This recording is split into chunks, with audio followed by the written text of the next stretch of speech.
దేవునికి స్తోత్రం. మీ అందరికీ ప్రభు అయిన యేసుక్రీస్తు నామములో వందనాలు.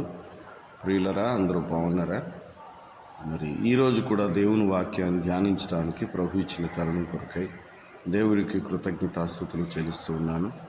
దేవుని వాక్యంలో నుండి లూకా సువార్త 15వ అధ్యాయం 11వ వచనం నుండి కొన్ని మాటలు మనం చదివినట్లయితే ఇక్కడ ఉన్నటువంటి వాక్య భాగం ఏంటి?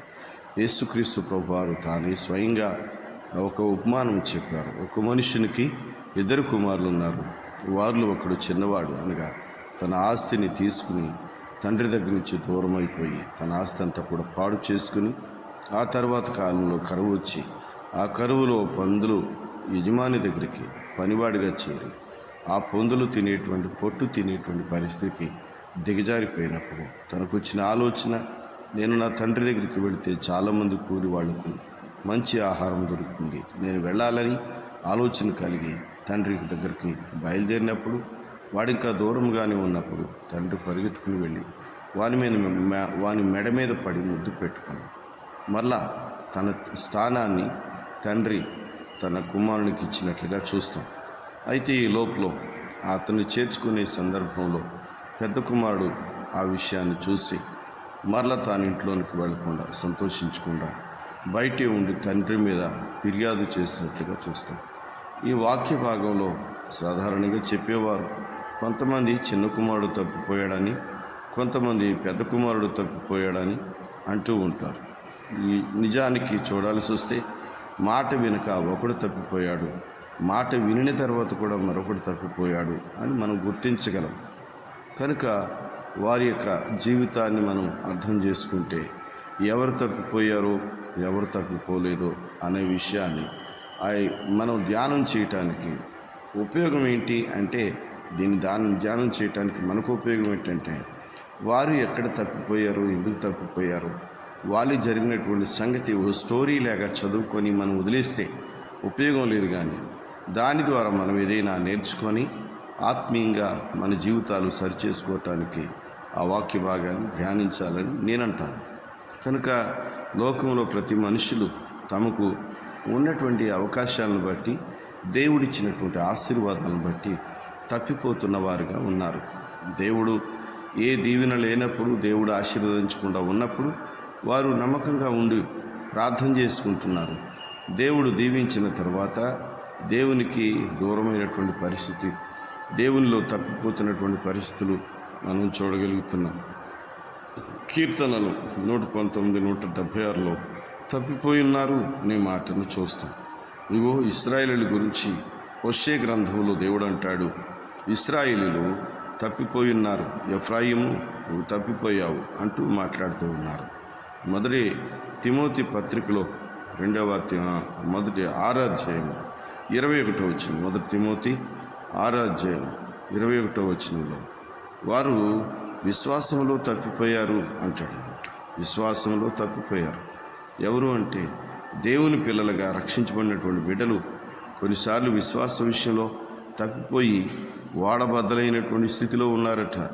కనుక విశ్వాసంలో మనం తప్పిపోవడానికి వీల్లేదు.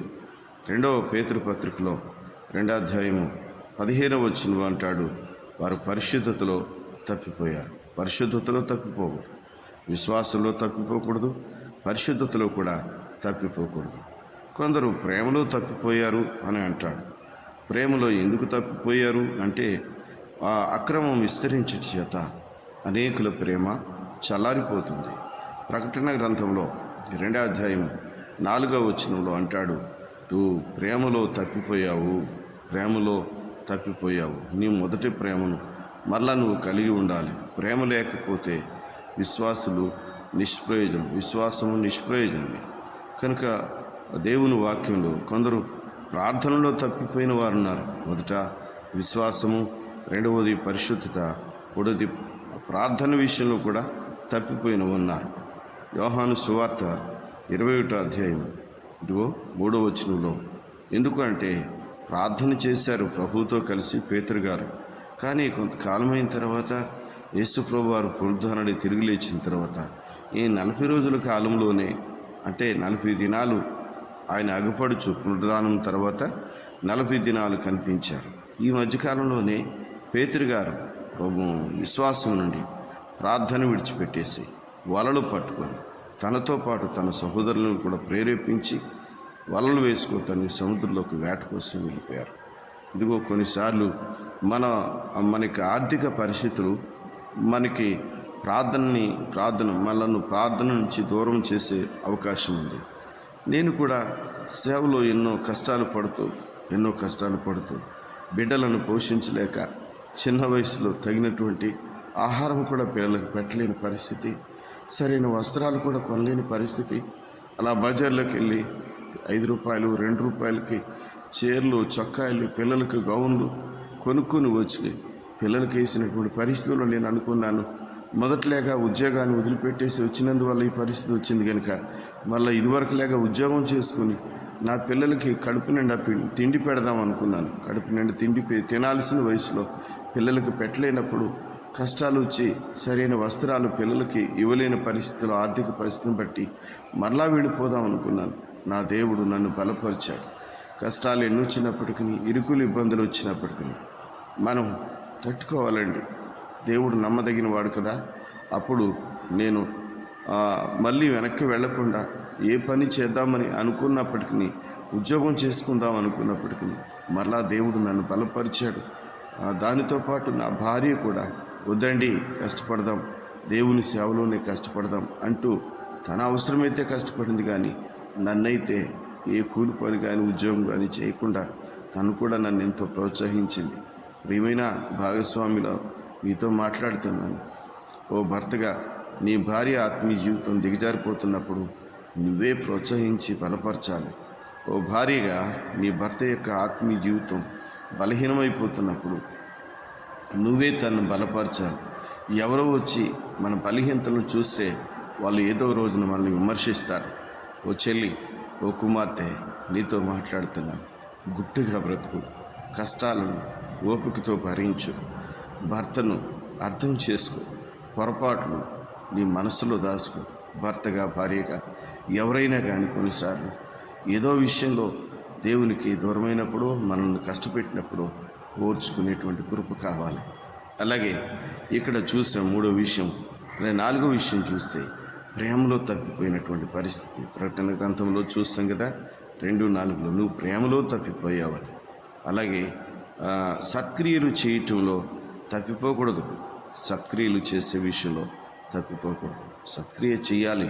సత్క్రియ చేయకపోతే నష్టం ఏంటండి అంటారా?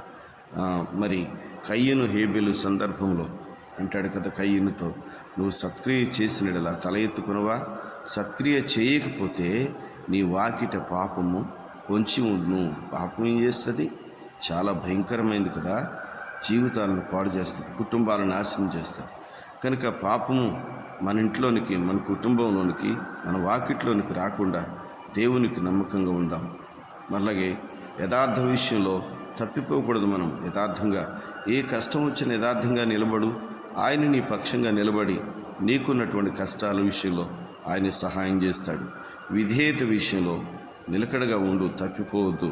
కాబట్టి అన్ని విషయాలు మొదటిగా మరొకసారి వరుసగా జ్ఞాపకం చేస్తున్నాను. ప్రేమలో తప్పిపోవద్దు, విధేయతలో తప్పిపోవద్దు, విశ్వాసంలో తప్పిపోవద్దు, ప్రార్థనలో తప్పిపోవద్దు,